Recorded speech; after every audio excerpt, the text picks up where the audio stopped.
Oke, nah itu bisa jadi catatan ya buat teman-teman ya. Oh Ini ada iya. yang nanya nih Kak, kalau porsi di Porto gimana Kak? Full scalping atau punya koleksi saham invest juga? Spoiler dong. Oh, kalau saham invest saya enggak. Karena invest itu kan identik dengan fundamental bagus dan blue chip ya. Balik lagi saya nggak pernah main blue chip kecuali scalping. Saya scalping blue chip juga paling dapat cuma 1%, nggak kerasa gitu ya. Jadi kalau saya full bermain scalping atau swing jangka pendek dan rata-rata kalau sekarang porto saya 80 sampai 85% itu gorengan gitu. Kenapa main gorengan? Karena saya merasa lebih nyaman saja main gorengan, lebih cepat dapat cuan gede dan juga lebih cepet CL gede. Tapi lagi kalau kita main gorengan itu lebih bisa diprediksi karena gorengan itu cukup pakai broker summary atau bandarmologi itu sudah cukup mengetahui pergerakan, beda dengan blue chip yang kita harus baca macam-macam dan ada pertukaran barang di situ sehingga kita tidak bisa memprediksi gitu. Tapi balik lagi ini nggak bisa disamakan ya, semua trader beda tingkat kenyamanannya. Ada yang nyaman blue chip, ada yang nyaman second liner, ada yang nyaman grup panin bakri, ada. Kalau saya nyaman full gorengan gitu sih. Oke, Oke, betul ya, aku setuju juga Ini sih. ada yang nanya juga nih Kak, gimana caranya membedakan harga turun karena momentum habis atau turun karena ngusir penumpang gelap? Eh, yang pertama kita bisa kira-kira dari Blocksum hari kemarin. Ini saya bicara gorengan ya, saya bicara gorengan. Jadi kalau untuk saham gorengan, kita bisa patokan Blocksum hari kemarin. Kalau Blocksum hari kemarin misalkan belanja 2 miliar, 4 miliar, kok hari ini tidak ARB atau misalkan masih hijau gitu kan, itu artinya dia masih di dalam. Kalau saya begitu. Kemudian cara mengetahui ini ngusir atau enggak ya kita nggak bisa tahu sih, cuman biasanya kita bisa perhatikan dari bid overnya. Kalau bid overnya masih dijaga di area bawah ya, di area bid bagian bawah, itu berarti cuma ngusir. Tapi kalau bid overnya sudah tidak jaga, artinya sudah ompong atau sudah tidak ada bid yang tebal-tebal, itu berarti memang beneran sudah selesai di saham itu gitu. Itu untuk gorengan. Tapi kalau untuk blue chip gimana kita menilainya? Kalau untuk blue chip kita full pakai technical analysis saja. Karena emang blue chip itu kita nggak bisa pakai murni broker summary, murni bandarmologi itu nggak bisa. Yang mungkin kalau blue chip atau second liner adalah kita pakai foreign flow analysis atau kita pakai TA ya. Jadi kalau dari TA kita tahu yang ngusir atau enggak ya kita bisa dilihat TA-nya. TA-nya itu jebol support minor atau enggak atau jebol support majornya atau enggak, kita bisa dilihat dari TA-nya. Begitu sih.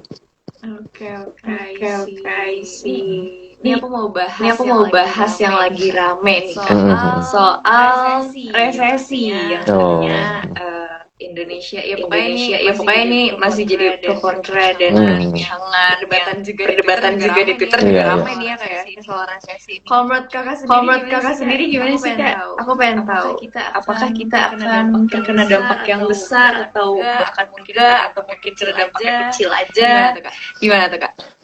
Kalau resesi ini sebenarnya faktornya ada banyak ya, dan ada faktor yang namanya faktor mikro dan faktor makro ya.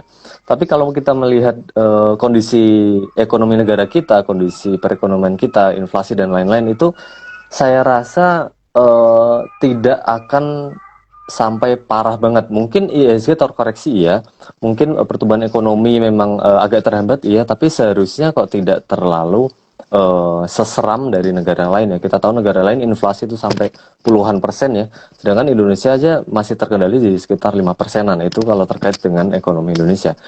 Tapi balik lagi saya kurang expert di situ ya, cuman dari kacamata sempit saya seperti itu. Kemudian yang selanjutnya trade what you see ya. Jadi trading apa yang kalian lihat. Kalau kita lihat indikator IISG ya, IISG dan indikator dari apa namanya foreign flow analysis itu asing masih cukup rutin belanja, dan kita tahu tahun ini juga asing juga belanja triliunan yang cukup banyak, belasan atau puluhan triliun. Dan juga dari IHSG kita ini posisinya juga posisi memantul dari supportnya. Artinya apa? Banyak investor yang masih percaya dengan ekonomi negara kita, masih percaya dengan kondisi apa namanya saham-saham kita ya, perusahaan-perusahaan terbuka kita masih cukup bagus gitu. Kemudian apa yang terjadi kalau memang beneran resesi ya? Pastinya kalau memang beneran resesi, yang trader harus kita lakukan adalah plannya seperti apa. Jadi kalau memang beneran resesi itu otomatis semua harga saham jatuh ya. Ketika semua harga saham jatuh, pastinya kita harus menyelamatkan aset kita ya, dana kita, RDN kita, uang kita itu harus kita selamatkan. Dan sampai misalkan resesi, misalkan ya beneran resesi, kemudian IHSG sampai turun puluhan persen, misalkan seperti sama kemarin waktu corona ya, dan kita tidak melakukan action apa-apa, itu yang salah. Jadi kita harus segera cut loss misalkan di saham yang kita miliki untuk mengamankan aset gitu. Kemudian yang terakhir, biasanya kalau ada ketakutan-ketakutan seperti ini itu biasanya tidak terjadi. Jadi kalau memang beneran ada resesi harusnya tidak sampai di booming di blast seperti ini, sama seperti corona ya. Kita tahu waktu IHSG terkoreksi parah waktu corona itu kan tidak ada sentimen negatif seheboh resesi sekarang kan, tapi tiba-tiba IHSG langsung rontok semua. Jadi kalau sekarang resesi dibesar-besarkan, itu malah menurut saya kok hanya ketakutan-ketakutan yang memang sengaja ditimbulkan sih gitu. Oke, Maaf ya kalau ada suara meong-meong. Kucing ya. Ini ada yang nanya juga nih, akankah tahun ini Windows dressing? Wah itu. Kalau melihat dari blue chip kita ya, tuh posisinya memang sudah naik ke area resist ya. Kalau kita lihat di BCA sudah di area resistnya, kemudian BMRI juga di area resistnya, walaupun kemarin sempat break ya. Kemudian BBRI posisinya juga sudah di resistnya. Jadi kalau kita melihat window dressing, pasti kita melihat IHSG. Kalau kita melihat IHSG, kita harus melihat blue chipnya. Ya, problemnya sekarang blue chip itu posisi semuanya di resist ya. Apakah ada window dressing? Bisa ada. Cuman perhatikan juga sekarang blue chip posisi di resist semua. Kalau memang window dressing terjadi, artinya apa? Artinya semua blue chip ini akan breakout resist.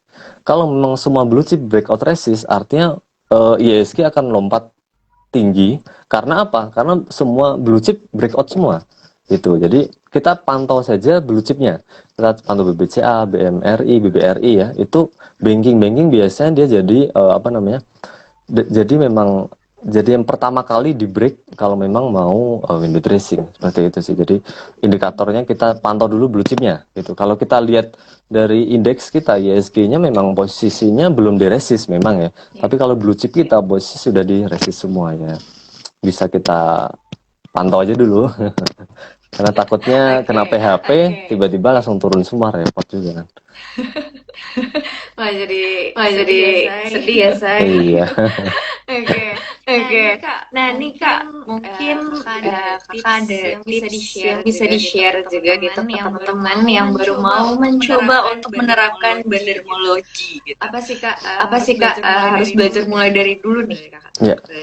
Kalau bandermologi itu sebenarnya di YouTube ada banyak banget pembahasan ya. Jadi buat yang mau belajar pertama kali bisa mencari materi atau bahan atau video di YouTube ya. Itu cukup oke untuk kita jadikan landasan atau basic ilmu bandermologi gitu. Balik lagi, bandermologi bukan brokermologi ya, itu sangat berbeda. Brokermologi adalah bagian dari bandermologi. Kita belajarnya dari mana? Pertama bisa kita dari YouTube ya. Menurut saya cukup efektif dari YouTube ya, ada banyak yang sudah membahas. Kemudian yang kedua, implementasinya seperti apa? Implementasinya adalah kita membaca broksumnya dulu. Ya, jadi baca broksum tuh gimana? Baca broksum tuh intinya ya kalau ada yang beli lebih banyak daripada yang jual, atau yang beli paling atas itu lebih banyak daripada yang bawahnya ya, itu berarti bisa dikatakan menarik. Menarik apakah bisa langsung naik? Enggak juga. Balik lagi kita harus tahu saham itu movernya siapa, kemudian karakternya seperti apa, pergerakan sahamnya kita harus tahu juga gitu. Dan juga lagi untuk bandermologi sendiri ada lagi yang namanya keterbukaan informasi. Kita pantau misalnya direksinya siapa yang beli, kemudian yang beli di atas 5% siapa, atau misalkan kita bisa cek ya di aplikasi Stockbit ya. Ini saya bukan promo aplikasi broker ya. Kita bisa dicek di Stockbit. Ada insider info, itu salah satu bagian dari bandermologi. Insidernya siapa yang beli, kemudian pengendalinya siapa yang beli, dia beli atau jualan, dia beli kemudian besok beli lagi atau enggak, setelah beli dia diem atau enggak gitu kan. Itu bisa kita pantau juga. Jadi untuk pertama kali memang kita bisa belajar dari YouTube, yang kedua bisa dari broker summary pastinya ya, karena itu yang paling mudah untuk kita pelajari. Yang ketiga kita bisa cek keterbukaan informasi. Yang keempat simpelnya kita bisa cek insider infonya. gitu. Oke. Menarik sekali ya. Mulai tertarik untuk menerapkan teknologi. Iya. Oh ya. Ini ada yang nanya juga nih Kak. Kalau scalping pakai time frame berapa menit ideal ya Kak? Katanya gitu. Ya, scalping itu idealnya time frame 1 menit dan 1 hari. Kalau saya 1 menit dan 1 hari. Ada yang pakai 5 menit, ada yang pakai sekian menit ada. Cuman kalau saya pergerakannya 1 menit dan 1 hari. Pergerakan 1 menit untuk apa? Untuk kita mengetahui bahwa saham ini itu pertama kali di spike atau pertama kali dinaikkan, pertama kali digerakkan itu sudah berapa menit yang lalu begitu.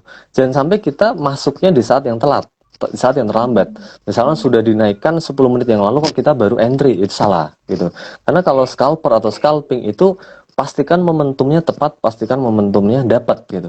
Jadi ketika harga saham itu naik, kita harus segera masuk, jangan sampai terlambat. Itulah fungsinya saya memantau pergerakan saham 1 menit gitu. Nah, kemudian 1 menit, pergerakan 1 menit apa pentingnya? Pentingnya untuk menentukan supportnya. Jadi kadang saham yang sudah naik kemudian terkoreksi ya, kita bisa dicek ke time frame 1 menitnya. Di time frame 1 menit itu bisa tahu ada supportnya, support time frame 1 menit di mana lah. Itu kita biasanya re-entry di support time frame 1 menit gitu. Kemudian time frame 1 hari untuk apa? Time frame 1 hari itu untuk menentukan resistennya. Karena kita kalau scalping itu kan pilihan take profitnya itu pilihannya adalah 3%, 5% atau berapa persen yang kita mau, atau pilihan take profit berdasarkan technical analysis time frame 1 hari. Karena di time frame 1 hari itu cukup valid ya, di situ ada resisten horizontal dan juga resisten moving average. Itu biasanya saya pakai menentukan resisten di time frame 1 harinya gitu. Dan juga jangan lupa menentukan resisten ada menggunakan bid offer ya. Jadi ketika ada bid offer yang sangat tebal, itu berarti bisa kita simpulkan ada resisten di situ. Berarti kita jualnya di bawahnya bid offer yang tebal itu supaya offer kita kemakan gitu. Karena biasanya kalau ada offer tebal itu untuk nge-break atau untuk melanjutkan kenaikannya agak terbatas seperti itu. Oke. Oh, ini ada yang nanya nih, gimana cara menghindari habis cut loss naik? Maksudnya gimana? Oh ya, mungkin habis cut loss kok SM-nya naik gitu ya. Oh iya mungkin. Mungkin Kak bisa jelaskan. Jawabannya ya kita nggak akan bisa pernah tahu ya, kecuali kita bandarnya sendiri. Kalau kita bandarnya sendiri, kita yang gerakin saham, kita tahu saham ini mau digerakkan kemana. Cuman kalau sebagai kita retail atau sebagai trader biasa, kita nggak akan pernah tahu habis kita cut loss naik atau enggak gitu. Tapi balik lagi, kita sebagai trader ya nggak perlu mempermasalahkan itu dan nggak perlu nggak perlu pusing terkait hal itu, karena sebagai trader kita wajib disiplin atas plan kita ya. Plan kita apa ya? Plan kita salah satunya adalah cut loss kalau turun 3%. Udah, kita disiplin di situ aja, karena balik lagi saya ingetin bahwa semua trader sukses, semua trader senior bisa dicek lah ya, semuanya siapapun itu pasti akan menanamkan yang namanya disiplin cut loss ya. Nggak peduli setelah di cut loss naik, nggak peduli setelah di cut loss arah, ya bodo amat gitu. Cuman pertanyaannya gini, kalau di cut loss kok naik dan kenaikannya itu disertai volume dan disertai bid yang bagus, kemudian gimana? Ya kalau saya setelah cut loss kemudian naiknya disertai volume, naiknya disertai bid dan offer yang bagus, ya saya entry lagi. Walaupun entry-nya di atas ya nggak apa-apa. Karena saya scalper nggak akan melewati kesempatan itu ya, karena momentum itu tidak akan terjadi 2 kali. Jadi saya coba masuk lagi di atas. Kemudian kalau masuk lagi di atas dibawa turun gimana? Ya kita CL lagi. Itu sudah risiko seorang trader yang mengejar harga saham naik kan. Karena tadi pertanyaannya kalau udah di cut loss naik gimana? Nah kalau kita mau ngejar ya harus tahu risikonya apa. Karena trader itu yang dilihat risikonya dulu, bukan potensi cuannya dulu.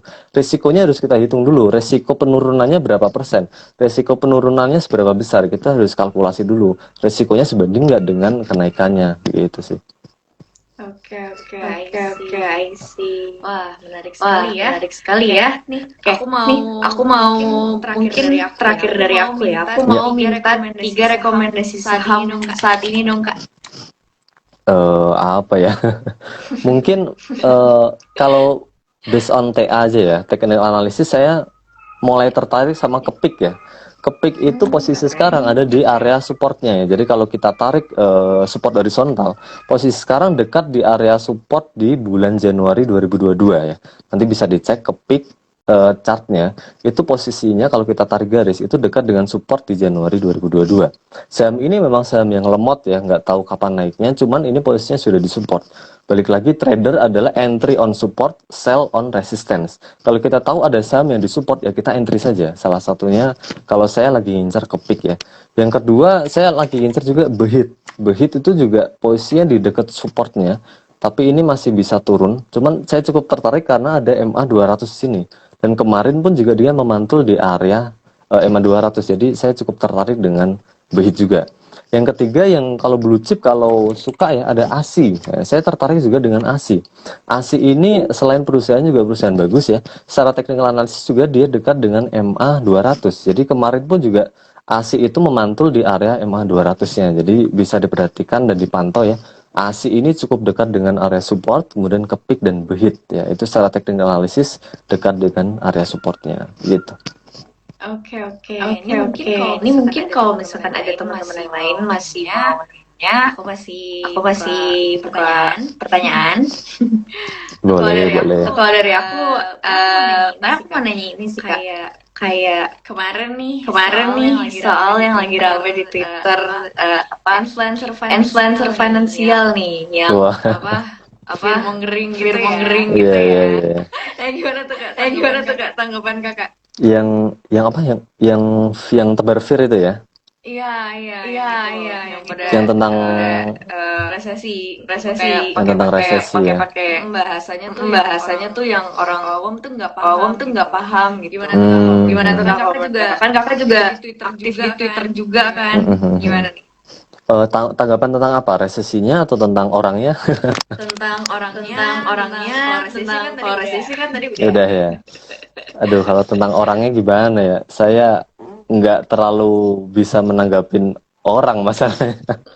Cuman ya balik lagi kalau terkait sama statement orang ya, kalau saya pribadi saya ambil positifnya saja. Jadi positif apa yang bisa diambil ya saya ambil. Kemudian sisi negatifnya ya anggap aja itu angin lalu lah gitu. Saya mohon maaf nggak bisa terlalu mengomentari kalau statement orangnya sih, takut ada apa-apa. Oke.